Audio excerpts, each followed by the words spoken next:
Ok, vamos a orar. Gracias, Señor, te damos por este día, Padre Santo. Te pedimos, Señor, que seas tú tomando control de esta clase, Señor. Sé tú hablándonos una vez más, Señor, Señor. Otro jueves más, Señor, en el cual podemos estar reunidos, Señor, para aprender de tu palabra y para atesorarla en nuestros corazones, Señor, y vivir conforme a ella. Ayúdanos, Señor, en el nombre de Jesús. Amén. Amén. Bueno, la clase de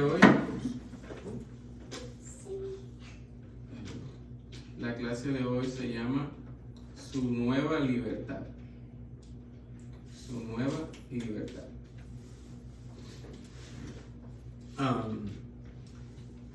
Y quisiera empezar diciendo que la mayoría de la gente, lo que la mayoría de la gente entiende por la palabra libertad. Algunos quieren libertad de leyes opresivas o dictadores tiranos. Otros quieren tener libertad para decir y para hacer lo que les dé la gana. Pero ciertamente la palabra libertad es una palabra que en el día de hoy su connotación o su definición ha cambiado. Porque la libertad hoy en día genera o suena más como una anarquía. Y una anarquía es una ausencia de normas o una ausencia de autoridad. Nos hemos convencido de que la libertad es simplemente hacer todo lo que queramos. Y de ser así, entenderlo de esta manera revela lo corto que se queda esta definición, pues se enfoca en un corto plazo. Entonces debemos preguntarnos cuál es la verdadera libertad. ¿Puede ser libre una persona encarcelada? ¿Puede ser libre una persona en una sociedad injusta? La respuesta es sí. Porque la verdadera libertad no es la que está fuera de la persona, sino la que está adentro, la espiritual.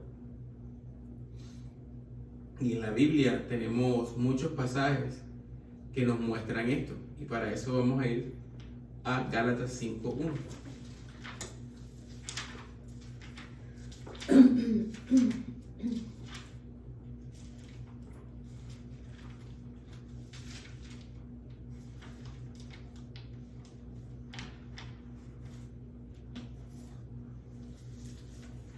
Síguelo. So Christ has truly set us free. Now make sure that you stay free and don't get tied up again in slavery to the law. ¿Y en español, yo? Estad pues firmes en la libertad con que Cristo nos hizo libres, y no estéis otra vez sujetos al yugo de esclavitud. Es decir, que por medio del Evangelio, por medio de la libertad del Evangelio, el creyente es capacitado para perseverar. Segunda de Corintios 3:17.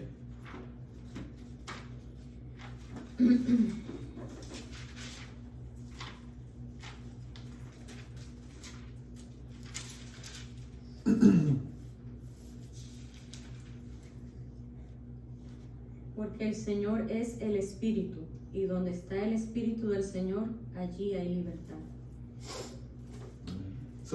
Este versículo tiene una verdad implícita.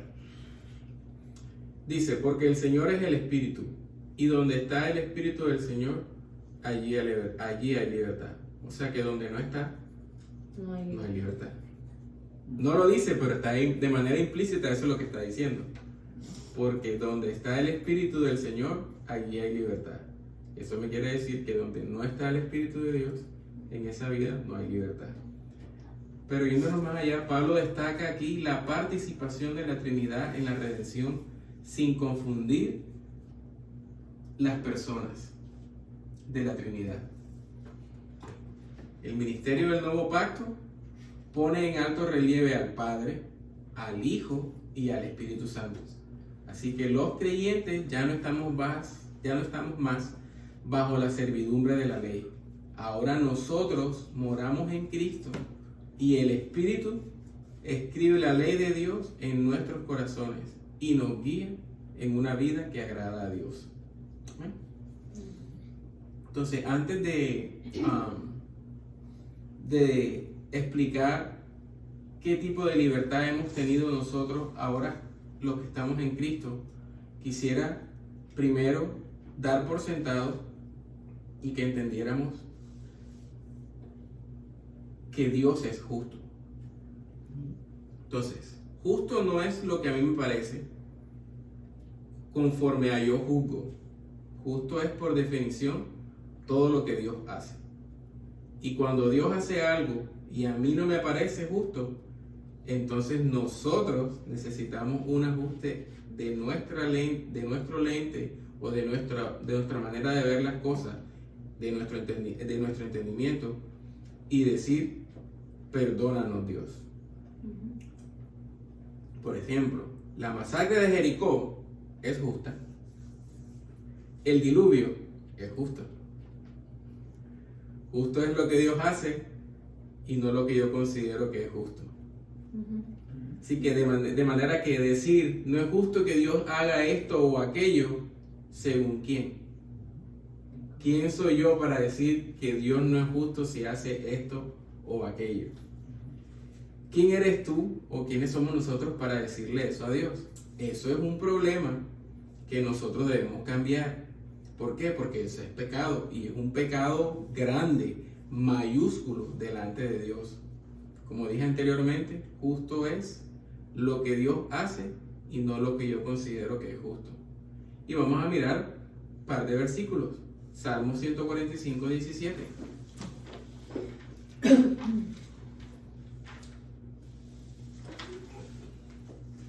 Salmo 145, 17.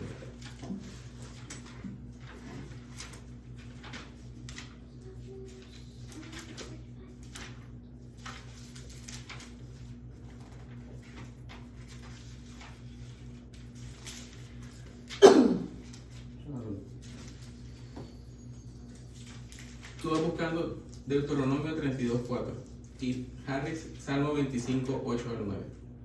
Dale, Joan. Salmo Deuteronomio 32, 4. 145, 17. 17. Dice, justo es Jehová en todos sus caminos y misericordioso en todas sus obras. Justo es Jehová en todos sus caminos. 25 del 8 al 9. Dice, bueno y recto es Jehová, por tanto, Él enseñará a los pecadores el camino, encaminará a los humildes por el juicio y enseñará a los mansos su carrera. Deuteronomio 32, 4. He is the rock, his deeds are perfect, everything he does is just and fair. He is a faithful God who does no wrong, how just and upright he is. Dilo en español, Joan. ¿Deuteronomio qué? 32, 4. Él es la roca cuya obra es perfecta, porque todos sus caminos son rectitud, Dios de verdad, y ninguna iniquidad en él. Es justo y recto. Entonces, es importante que entendamos que la Biblia enseña que Dios es justo, sin importar lo que a nosotros nos parezca que es justo y que no lo es. El estándar de nosotros tiene que ser lo que la Biblia dice de Dios, y la Biblia enseña que Dios es un Dios justo en todos sus caminos. Aparte de eso, es importante que entendamos que la Biblia enseña que una vez el hombre pecó contra Dios en el jardín del Edén, Él es responsable de la condición y el abismo en que Él mismo cayó. Él es responsable de su condición y Dios le exige que salga de allí, aunque Él no puede hacerlo por sí mismo. Entonces, ¿cómo es posible que aunque el hombre no pueda salir, que Dios le considere responsable y que Dios le ordene hacerlo? Bueno, vamos a ir a Deuteronomio 10:16.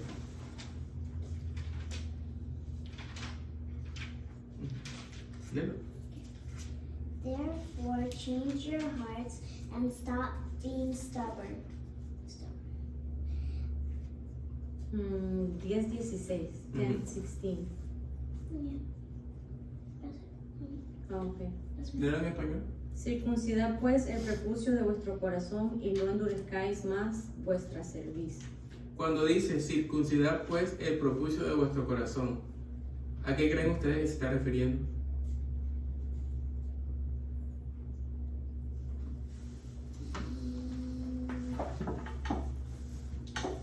A lo que, Ajá. si es ahí a lo que está impuro, pues A la corazón. regeneración. Ujú. A la regeneración. Pero ahora vamos a leer en Deuteronomio 29:4. Mira que él está diciendo, porque en el título decía lo que Dios exige, ¿cierto? ¿Sí lo leyeron? Decía lo que Dios exige, ¿cierto? Lo que él está exigiendo al hombre. Y ahora lee Deuteronomio 29:4. But to this day the Lord has not given you minds that understand, nor eyes that see, nor ears that hear. Y ahora lee el 36. The Lord your God will change your heart and the hearts of all your descendants, so that you will love him with all your heart and so you may live. Y circuncidará Jehová tu Dios tu corazón y el corazón de tu descendencia, para que ames a Jehová tu Dios con todo tu corazón y con toda tu alma, a fin de que vivas. ¿Quién dice ese versículo que es el que circuncida el corazón? Dios. Dios, ¿cierto? Entonces, si es Jehová quien circuncida el corazón, ¿por qué ordena al hombre que él mismo se lo circuncide? Porque el hombre es responsable de salir de su condición, de ese estado en que él mismo cayó cuando pecó en el Edén. Y aun cuando él no pueda, él es responsable de hacerlo. Y el hecho de que Dios le ordene que lo haga no significa que tiene la capacidad de hacerlo, sino que simplemente que es responsable y sigue siendo responsable de solucionar su problema. ¿Por qué? Porque el arrepentimiento es un don que da ¿quién? Dios. El hombre no puede producir arrepentimiento por sí solo. Y eso es lo que yo quiero que entendamos, que eso no hace injusto a Dios. Él es responsable de salir de esa condición aun cuando él no pueda. Mira cómo dice 2 de Timoteo 2:25 al 26.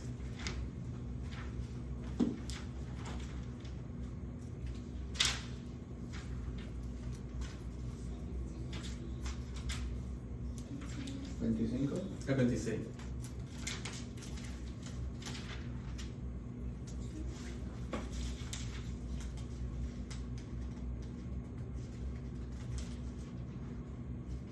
Gently instruct those who oppose the truth.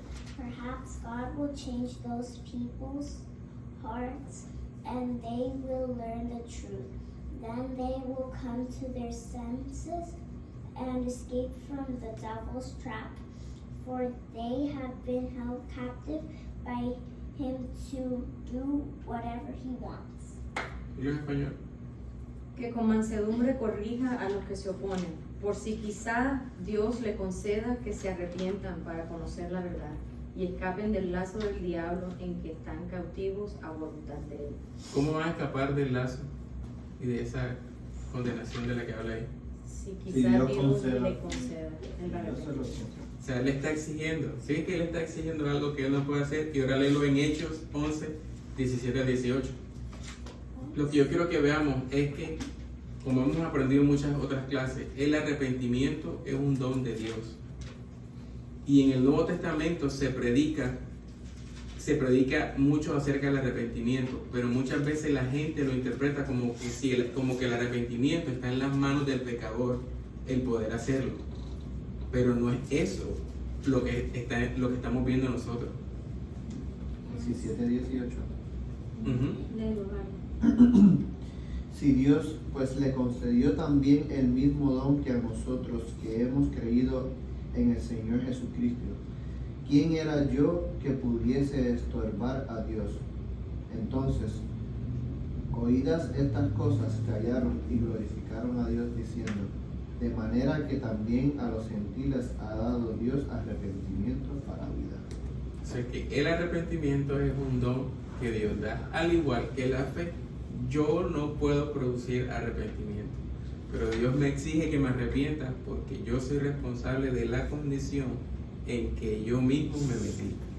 Caí en un abismo, el hombre cayó en un abismo cuando pecó y no puede salir de ese abismo, pero Dios le exige que salga porque Él es responsable.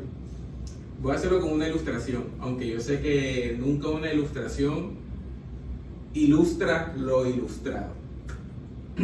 Si hacemos un crédito para comprar una casa, porque tenemos la capacidad de pagar la casa, pero resulta que después de un tiempo me quedé sin trabajo y ya no tengo la capacidad de poder la casa, de pagar la casa o de pagar el crédito. Yo he perdido la capacidad de pagar, pero yo no he perdido la responsabilidad. El banco me va a seguir cobrando, tenga o yo no tenga la plata. ¿Cierto? Me va a decir, págame. Pero me quedé sin trabajo. No, págame. Eso no es mi problema. El problema es tuyo. Eso hace Dios. Arrepiéntete. ¿Por qué? Porque tú eres responsable. Porque tú eres pecador. Tú eres responsable. ¿Amén? Pero ¿cómo así? No tengo cómo producir arrepentimiento. Es el problema tuyo. Ese problema. Tú caíste ahí por tus mismos actos. Ahí es donde vemos la gracia de Dios. Por eso yo, exacto. Y por eso yo hacía énfasis que en el Nuevo Testamento se ilustra mucho llamar al hombre al arrepentimiento, pero muchas veces la gente se enreda y pone ese arrepentimiento como que es el hombre el que lo puede producir. Por eso yo comencé leyendo Deuteronomio, el Señor decía ahí en el subtítulo, lo que exige Dios. Johanna, circuncida tu corazón. Ella no puede hacer eso, a menos que el Espíritu Santo no cambie su corazón de piedra por uno de carne. Porque después leímos más adelante que el que circuncida el corazón es Jehová, es Dios. Amén. Por eso quería que pusiéramos en contexto la responsabilidad del hombre, que Dios es justo, para así entonces poder nosotros entender que hemos sido libertados del pecado. Jesús murió para librarnos de la culpa, del castigo y de la presencia del pecado. Vamos a ir a Romanos 1:8. Romans 1:18, yeah. 1:8 o 1:18. 1:18. Ya empezaste a cambiar. 1:18. Ya empezaste a quitarle 10. Ya te conocemos, brother. 1:18, yes. Entonces, ahora vamos a ver lo que tuvo que hacer Dios para poder nosotros ser verdaderamente libres.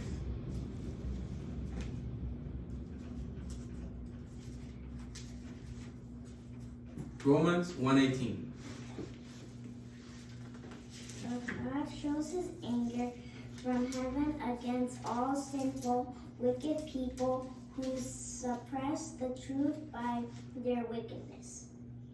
Porque la ira de Dios se revela desde el cielo contra toda impiedad e injusticia de los hombres que detienen con injusticia la verdad.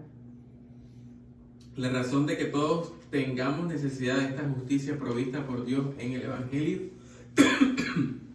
es que todos los hombres somos pecadores y estamos sujetos a la ira de Dios. Dice que contra toda impiedad, la impiedad son los pecados cometidos directamente contra Dios, es decir, las transgresiones contra la ley moral de Dios. Dice, detienen con injusticia la verdad. La idea es de retener, ciertamente es el pensamiento de tener la verdad, pero usarla completamente mal. Dios, que es santo y justo, y que no puede pasar por alto el pecado, Él también es un Dios bueno y compasivo. Y para resolver este problema del que comenzamos a hablar, sin pasar por alto su justicia, Él tuvo que enviar a alguien de valor infinito, su Hijo, para que pagara nuestra deuda, sufriendo en nuestro lugar el castigo que todos merecíamos por nuestros pecados. Y es así como Cristo, la segunda persona de la Trinidad, se hace hombre tomando una naturaleza humana, semejante en todo a la nuestra, pero sin pecado. Él cumplió la ley de Dios a la perfección y murió en una cruz, siendo inocente, para que pecadores culpables pudiéramos ser absueltos en el tribunal de Dios. Luego que murió, ¿qué pasó? Resucitó. Y esto nos muestra que la justicia de Dios había quedado plenamente satisfecha. ¿Cómo? Resucitando a Cristo de entre los muertos. La resurrección es el sello de aprobación de Dios, de manera que ninguna de nuestras transgresiones, ninguno de tus pecados, ni de los tuyos, ni de los míos, quedaron impunes. Todos fueron castigados en el Hijo. Dios castigó a Cristo, a su propio Hijo, por cada uno de nuestros pecados en la cruz del Calvario. Y es sobre esa base de redención que el Evangelio anuncia que hay salvación para todo aquel que venga a Él en arrepentimiento. Y este es el mensaje que deberíamos nosotros comunicar a los pecadores para que ellos sean salvos. ¿Amén? Entonces el Evangelio responde 4 preguntas. ¿Quién es Dios? ¿Por qué estamos en una situación tan desastrosa? ¿Qué hizo Cristo? ¿Cómo podemos volvernos a Dios? Estas son básicamente las 4 preguntas que el Evangelio responde y vienen a ser como la historia que podemos dividir en 4 capítulos dentro de la Biblia. La creación, Dios creó todas las cosas. La caída, el hombre se rebeló contra Dios y eligió el pecado. Redención, lo que tuvo que hacer Dios en Cristo para resolver el problema. Y restauración, ¿qué va a hacer Dios al final de los tiempos o consumación de los tiempos? Así que por ese sacrificio expiatorio que hizo Cristo en la cruz del Calvario, que dieron como resultado la propiciación, la reconciliación y la redención, hoy nosotros podemos ser libres de la culpa. Cristo murió para libertarnos de la culpa, porque Él la pagó. Él tomó la culpa por todo lo malo que usted y yo habíamos hecho, como podemos ver en Romanos 3:21.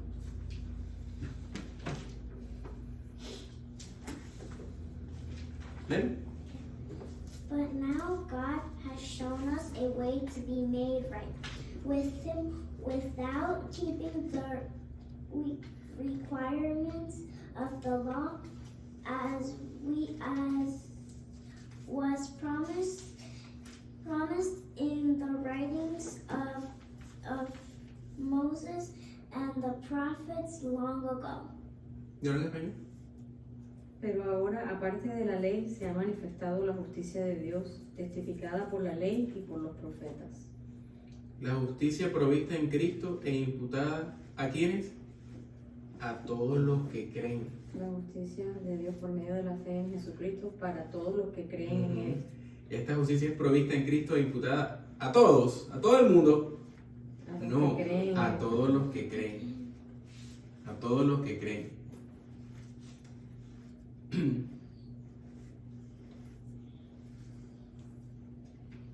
Recuerden que la justificación es... ¿Sí recuerdan qué es la justificación? Estudiante Antonella, ¿tú recuerdas qué es la justificación? Estudiante Joana, ¿tú recuerdas qué es la justificación? La justificación es un certificado de pena cumplida, solo que yo no cumplí la pena. Otro lo pagó por mí. ¿Cómo está, hermana? Bendiciones. Bienvenida. Gracias.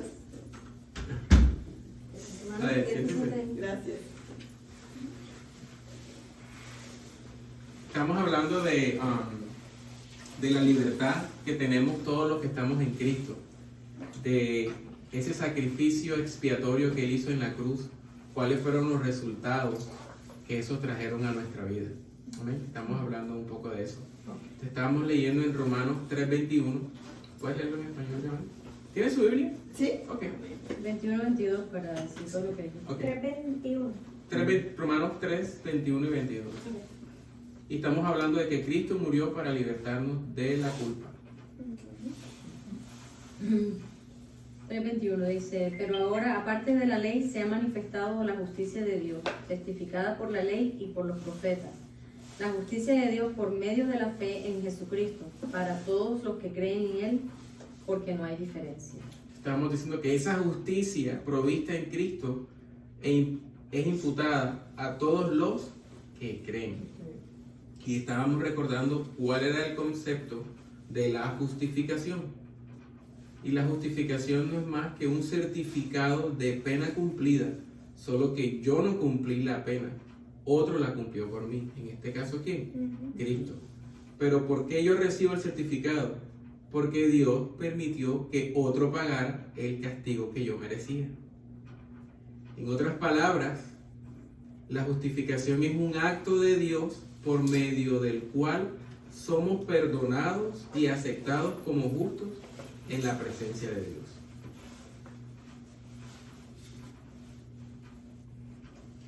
Así que la definición bíblica de la libertad tiene una connotación más permanente y profunda, porque comenzamos diciendo que la definición de la libertad hoy en día tiene una connotación más como de anarquía, que es que no hay ningún tipo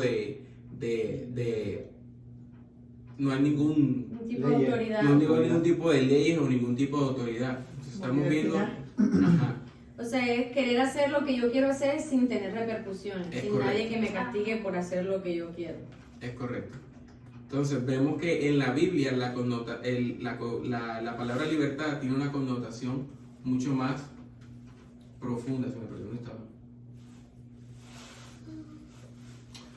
Cristo nos libertó del poder del pecado por su vida perfecta, muerte y resurrección. Nos declaró libres de culpa, porque éramos culpables de hacer lo que queríamos en desobediencia al Señor. Pero ahora por su Espíritu Santo somos verdaderamente libres para decir no al pecado, para amar a Dios, para amar a otros y para caminar creciendo en santidad y en el conocimiento de Dios. Aún más, somos libres con la esperanza de una libertad completa de la presencia del pecado, que será consumada ¿cuándo? En el futuro, gracias a que lo que más tememos, en este caso la muerte, fue vencida de una vez y para siempre por Cristo. Y esto nos despierta cada día más a nosotros una esperanza de que lo peor que podría pasarnos en este lado de la eternidad, que es la muerte, será solo el inicio a una nueva vida. Por eso es que Pablo dice que para él el morir era Ganancia. ganancia. Y es así como nosotros debemos ver la vida. Este debería ser uno de los primeros temores en los cuales nosotros deberíamos pedirle ayuda al Señor de que se vaya a la muerte. Porque muchas veces tenemos cristianos que le temen a la muerte. Pero ¿por qué? Si la muerte es pasar a un mejor estado, es pasar a la vida que todos estamos esperando cuando estamos en este lado de la eternidad. ¿Por qué debería ser algo a lo que nosotros tememos? Tú sabes que yo lo vi en mi abuelo. Mi abuelo le servía al Señor, ¿te acuerdas? Y él no le tenía, él se estaba muriendo y no tenía muerte. Y él decía que ya era hora de irse, que él se sentía happy, porque él decía que ya estaba muy cansado. Y él lo decía con esa paz y esa tranquilidad, que ahora cuando uno lo ve así, uno dice, es verdad, cuando tú estás en Cristo, tú estás esperando, ¿verdad? Porque la vida eterna lo tenemos allá con el Señor, no es aquí. Entonces, siempre cuando hablan de eso me acuerdo de mi abuelo. Sí. Porque él estaba feliz, él se quería ir. Y eso no es para entrar en fatalismo, de No, que ahora me exacto, quiero eso- morir. Eso iba a decir yo. No, exacto. No como que ahora yo voy a salir aquí y señores, espero que me caiga una nevera. O sea, no, o sea, Que me no. aplaste un Exacto, no se trata de entrar en el fatalismo, pero sí saber que nuestra vida no está de este lado de la eternidad. Comienza cuando estemos con Él. Como este cantante cristiano que falleció con una enfermedad muy grande, que dice que tú eres el que me sostiene. No, Julio Vergara. Julio Vergara. Eso, él con esa enfermedad y hasta el último momento estuvo alabando y todo. Amén. Dice un versículo, a ver si me acuerdo bien, dice, y conoceréis la verdad, no, y esta es la vida eterna. Que te conozcan a ti. Y ya, dice, ya, no lo quiero parafrasear. Dice, oh, come on. Y esta es la vida eterna, que te conozcan a ti, el único Dios verdadero, y a Jesucristo, a quien has enviado.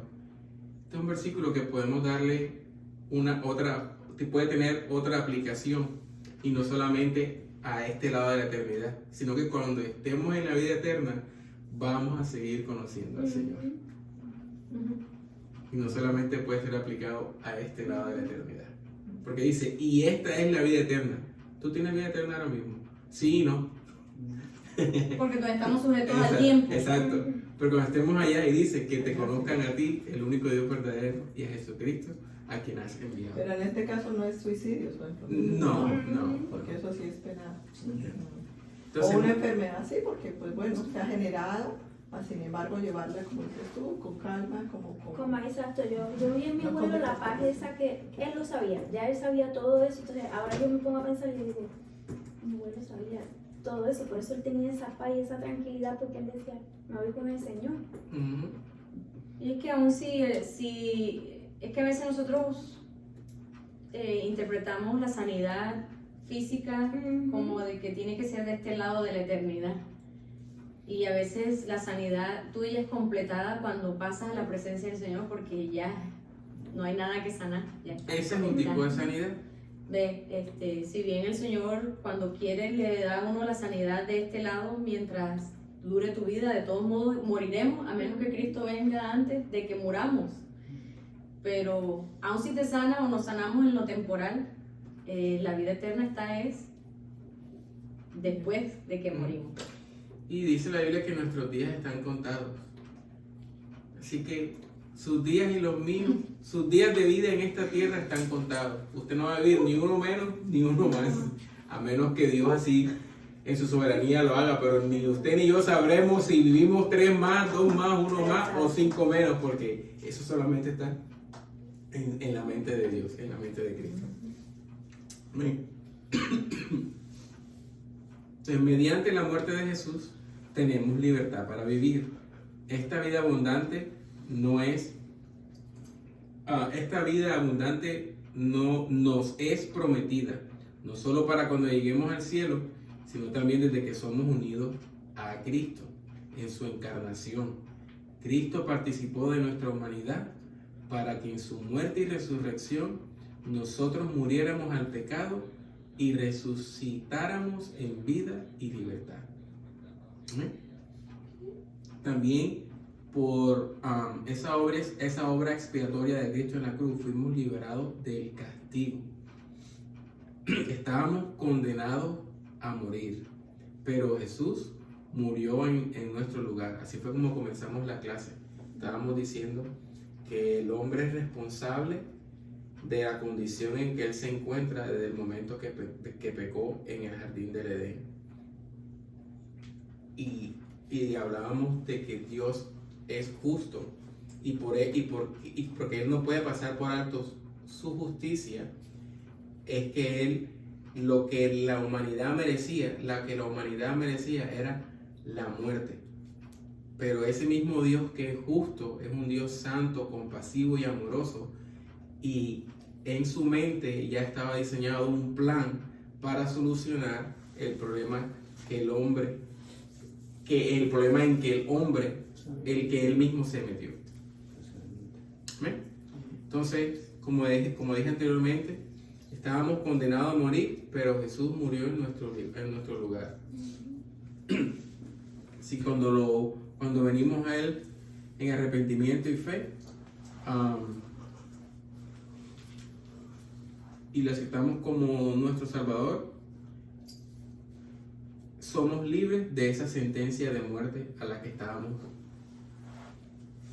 predestinados prácticamente. O sea que la condición, el camino a donde estábamos era la condenación. Era la Sí o condenación. sí. Sí o sí. Por eso es que el Señor interviene. Por eso es que tuvo que crear un plan para poder salvarnos. Vamos a ir a Isaías 53:5.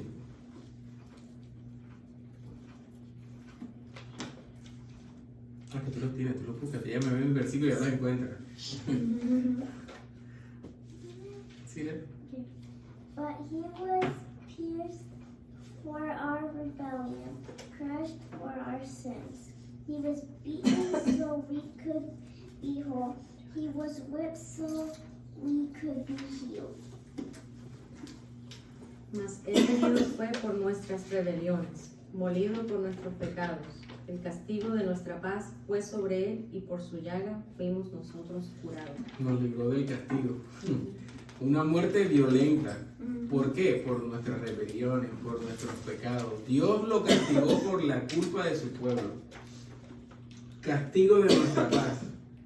Su sufrimiento reconcilió a los enemigos de Dios con Dios, reemplazando la ira de Dios por una relación de armonía.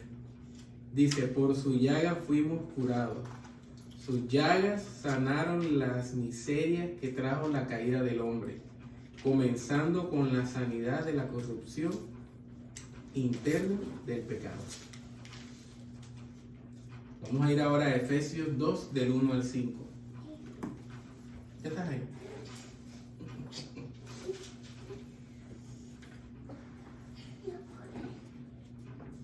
Sí, léelo. That's important. Ya. Once you were dead because of your disobedience, and your many sins, you used to live in sin, just like the rest of the world, obeying the devil, the commander of the powers in the unseen world. He is the spirit at work in the hearts of those who refuse to obey God. All of us used to live that way, following the passionate desires and inclinations of our sinful nature. By our very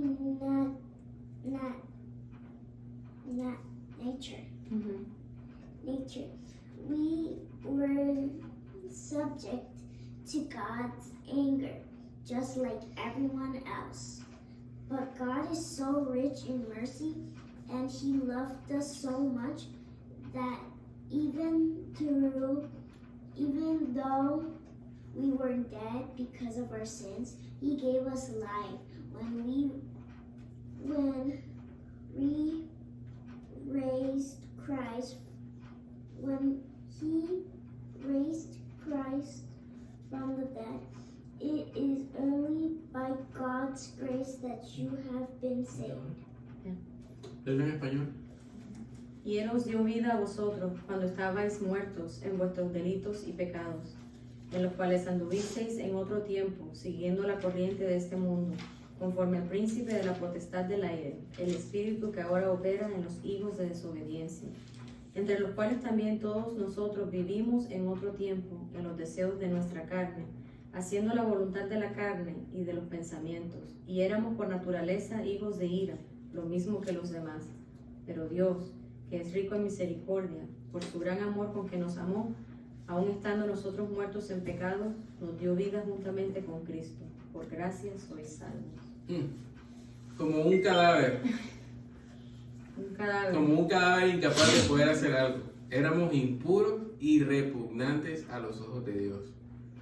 No solo sin vida, sino enemigos de Dios. O sea, aparte que éramos un cadáver muerto éramos enemigos. Como tú decís, si alguien está muerto, esa persona es mi enemiga. Está muerto. Ya, ¿Qué puede hacer? que es mi enemigo. Éramos, dice, un cadáver incapaz de hacer algo. Éramos impuros, repugnantes a los ojos de Dios. Lee el 2. En los cuales anduvisteis en otro tiempo según la corriente de este mundo, conforme al príncipe de la potestad del aire, el espíritu que ahora opera en los hijos de desobediencia. Satanás, el gobernante invisible de este mundo, desde nuestra caída. Vivíamos en ese estado pecaminoso, era un estilo de vida, era una conducta. Hijos de ira, dice. Esa gente sujeta a sufrir la ira de Dios. Y eso lo puedes ver en Efesios 5:6. Esos hijos de ira era gente sujeta a sufrir la ira de Dios. Nadie os engañe con palabras vanas, porque por estas cosas viene la ira de Dios sobre los hijos de desobediencia. Todas las personas fuera de Cristo están gobernadas por Satanás, motivadas por la carnalidad y malditas por Dios.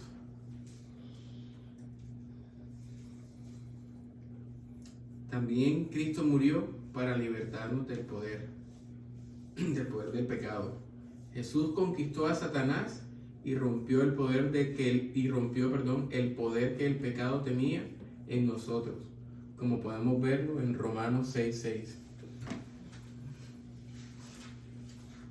Vente para que la gente llegue allá. That's why I wait.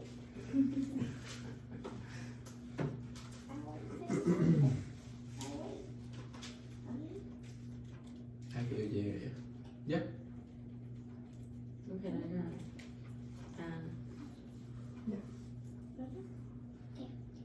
We know that our old sinful selves were crucified with Christ so that sin might lose its power in our lives. We are no longer slaves to sin. Yo en español. Harry. Sabiendo esto, que nuestro viejo hombre fue crucificado justamente con él para que el cuerpo del pecado sea destruido, a fin de que no sirvamos más al pecado. Algo que quiero aclarar aquí es que nuestro viejo hombre hace referencia al hombre no regenerado y dominado por el pecado, y no a nuestra naturaleza pecaminosa.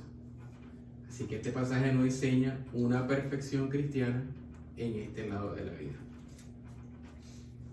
O sea, todavía estamos, el Exacto, pecado todavía porque el pecado aún mora. mora en nosotros, solo que ahora no nos gobierna. Ahora nosotros tenemos la capacidad de no poder pecar. Antes de ser regenerados, no teníamos esa capacidad, porque éramos esclavos. Todo lo que queríamos hacer y todo lo que hacíamos era pecar. No podíamos no pecar. Pero una vez, por la obra del Espíritu Santo, que cambió nuestro corazón de piedra por uno de carne y abrió nuestros ojos y aceptamos a Cristo, por primera vez fuimos libres y ahora podemos no poder pecar, porque el pecado ya no mora más en nosotros. Amén.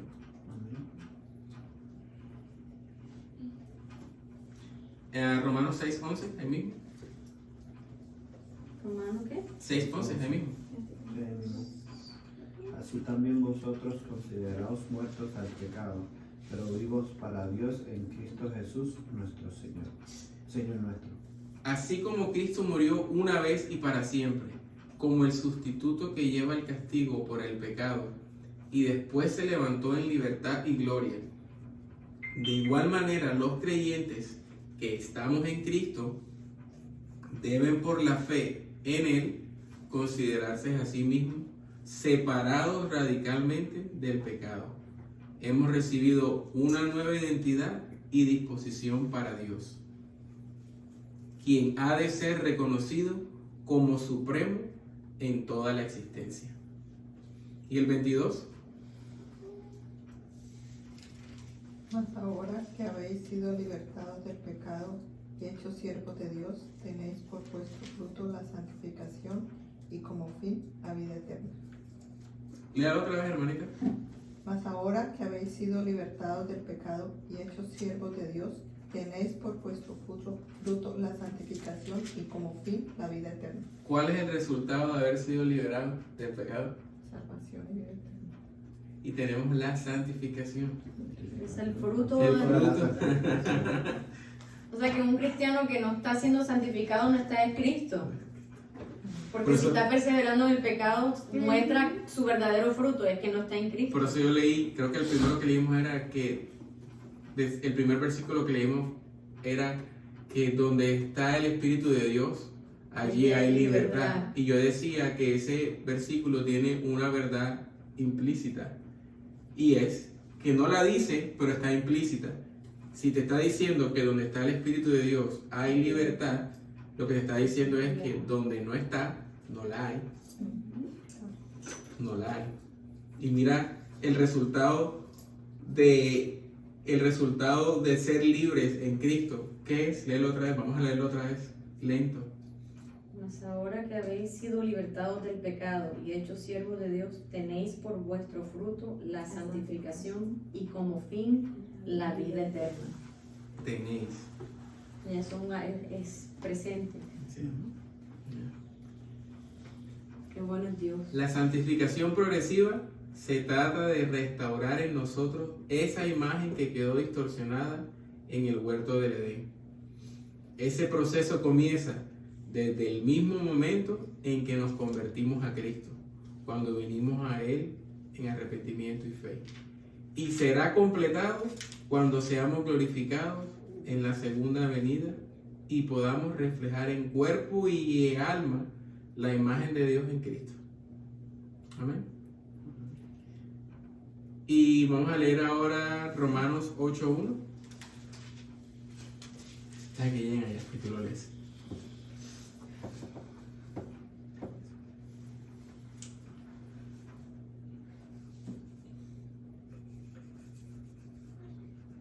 Léelo. So now there is no condemnation for those who belong to Christ Jesus. Condemnation. Ahora pues, ninguna condenación hay para los que están en Cristo Jesús, los que no andan conforme a la carne, sino conforme al Espíritu. ¿Cuántas condenaciones? Ninguna. ¿Qué queda fuera de ninguna? Ninguna. Nada. Ninguna condenación.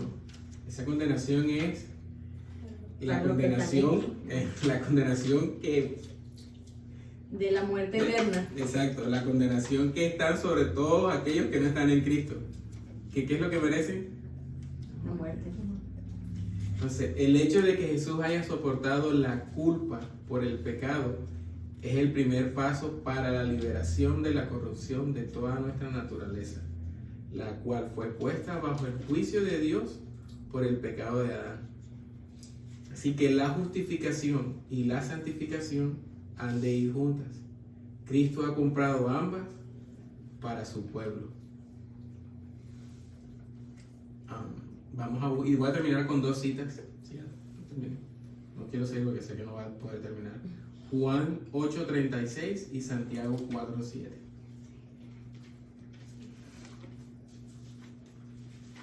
Mucho tiempo. 36.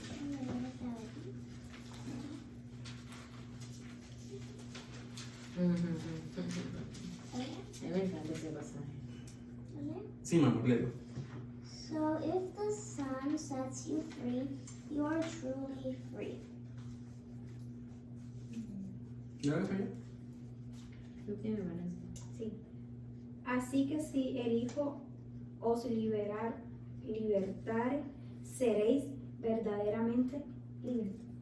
O sea que si el Hijo no nos libertare, No sé. ¿qué está diciendo el versículo? No sé. No seremos libres. Y Santiago 4:7. Ya con este concluyo. Y hemos visto hasta el día de hoy que, 4:7. sí, 4:7. que la expiación de Cristo, su obra redentora, su sacrificio en la cruz, nos ha dado libertad del pecado. nos ha dado libertad de la culpa, nos ha dado libertad del castigo, libertad del poder. Santiago 4:7, del poder del pecado. Después de Hebreos. Se va, dice, entre Génesis y Después de Hebreos. Santiago. Que es pequeñito, entonces por eso. Sí, es verdad. Santiago, ¿qué pasa? 4:7. Ok.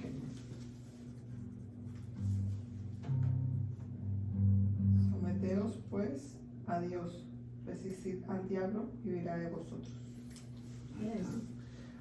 No creo que era ese, pero bueno, ya lo 17, vamos a ver si era el 17. Ok. Busca a ver si tiene 17. Ese confunde. No, sí, tiene 17.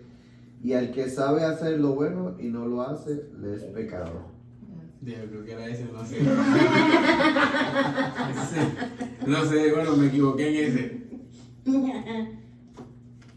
Pero no, hermanita, resumiéndole, lo que estábamos estudiando hoy era la libertad que tenemos todos aquellos que estamos en Cristo. Decíamos que la libertad, el concepto de libertad que nosotros tenemos es totalmente diferente al que tiene el mundo, que es una libertad de libertinaje. Más la libertad que Dios ha producido en nosotros es una libertad una libertad de la culpa, porque Él pagó el castigo que nosotros merecíamos. Es el libre albedrío. Una libertad de... dígame. El libre albedrío. Es ¿Cómo? parte de la libertad. El libre albedrío. Cuando estamos realmente en Es Cristo. Cristo, sí. Antes de Cristo no Exacto. tenemos libertad, Yes. somos esclavos Somos al pecado. esclavos al pecado, es correcto. Cuando estamos en Cristo, otra vez tenemos la capacidad de poder no pecar. Antes de Cristo no tenemos esa capacidad. Dice la Biblia que aún lo bueno que hacemos se nos es contado como trapo de inmundicia. No podemos hacer buenas obras Si no estamos en Cristo. si no estamos en Cristo.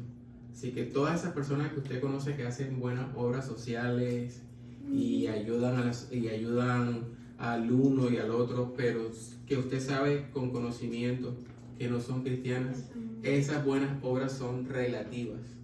Porque para que una buena obra sea una buena obra delante de los ojos de Dios, se tiene que hacer con fe. Y la fe es un don de Dios. Él la da. Yo no produzco fe. Es un don de Dios. Se tiene que hacer para la gloria de Dios. Y esas personas no hacen lo que hacen para la gloria de Dios. Lo hacen para su propia gloria. Claro, su propio Por eso beneficio. son buenas obras relativas. No son buenas obras.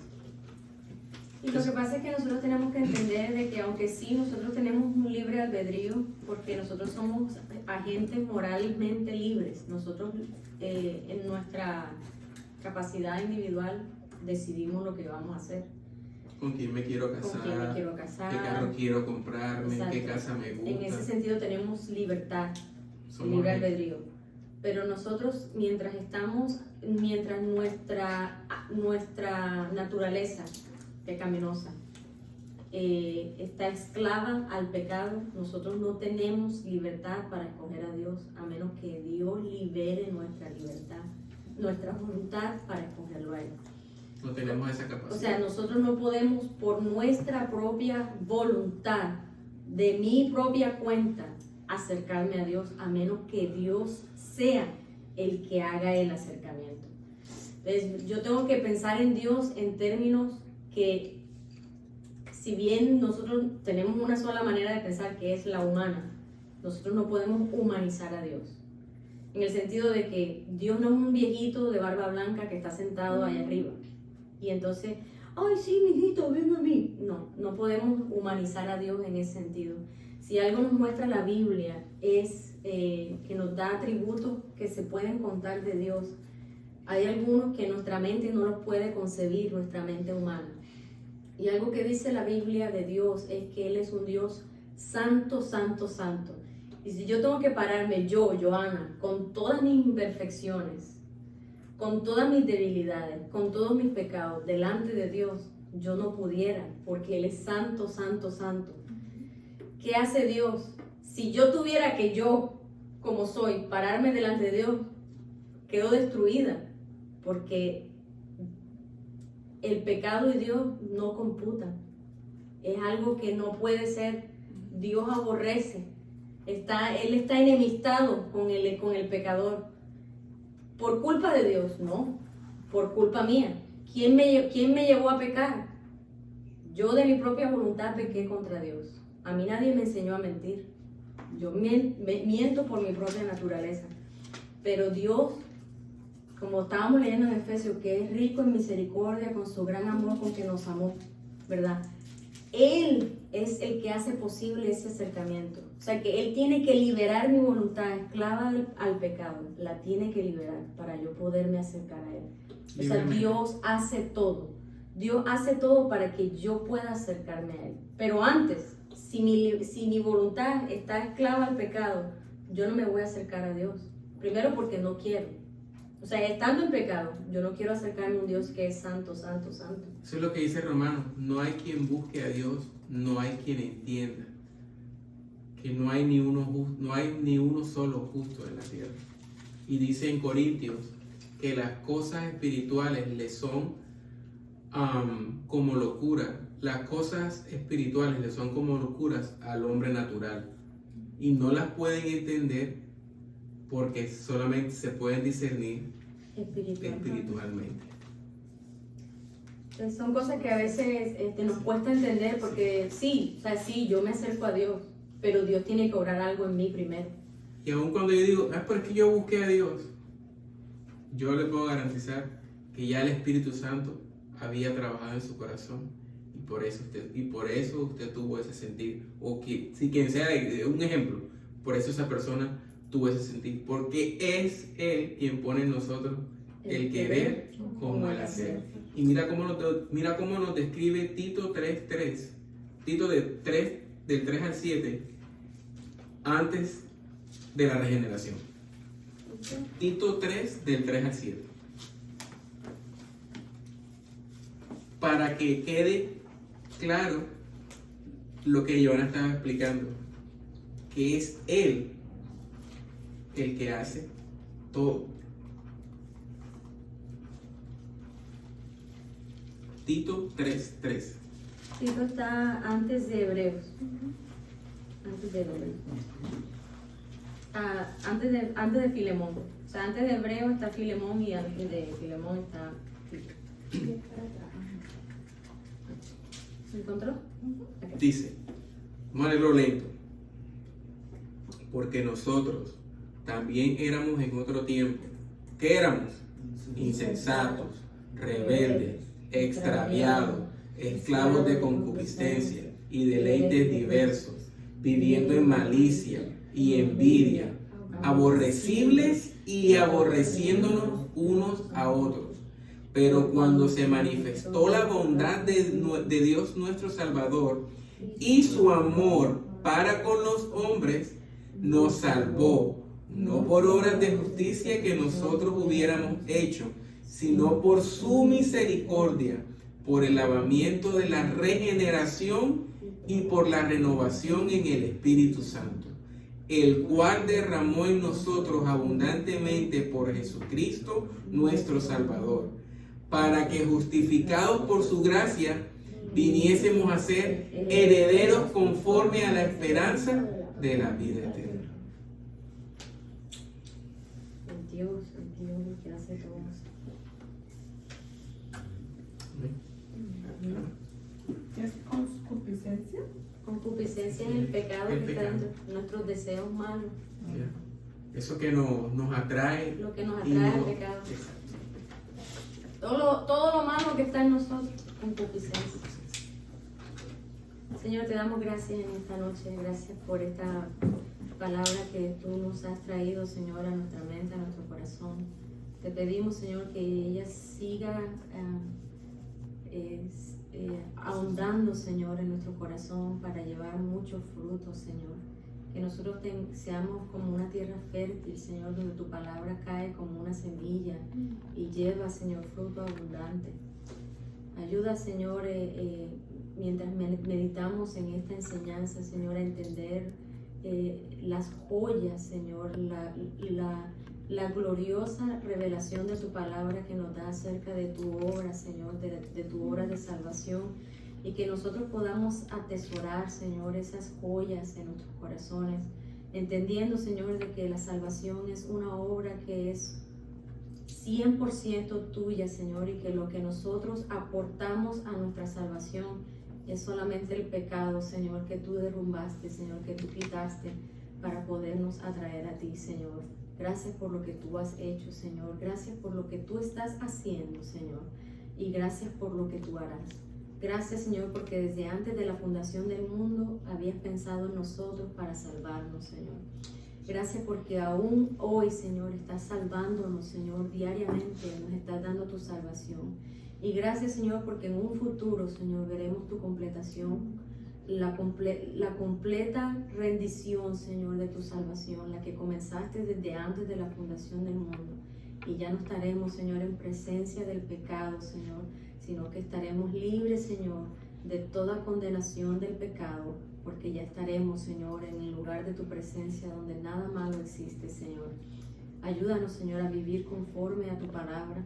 Ayúdanos a vivir conforme, Señor, a este evangelio tuyo, Señor, el evangelio tuyo de gloria, de Dios, de Cristo, Señor, aquel que revela, Señor, no solamente tu justicia, Señor, sino también tu misericordia.